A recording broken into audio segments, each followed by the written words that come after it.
lapor apel penyerahan SK P3K tahap 1 di lingkungan pemerintah Kabupaten Aceh Besar Senin 8 September 2025. Siap!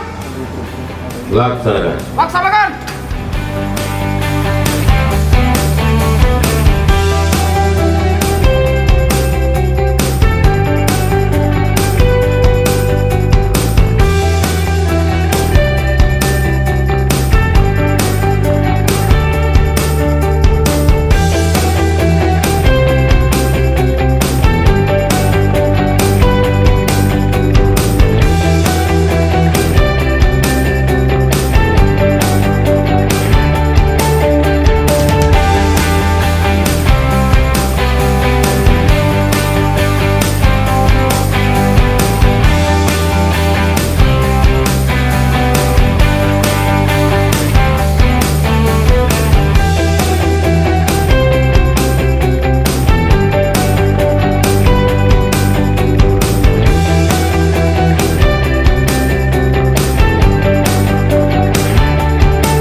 Saya berharap kepada saudara-saudara sekalian, para pengabdi untuk rakyat.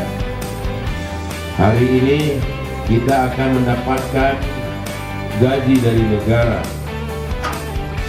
Tentunya dengan sampai gaji yang kita terima itu menjadi haram, maka bekerjalah dengan ikhlas dan sepenuh hati.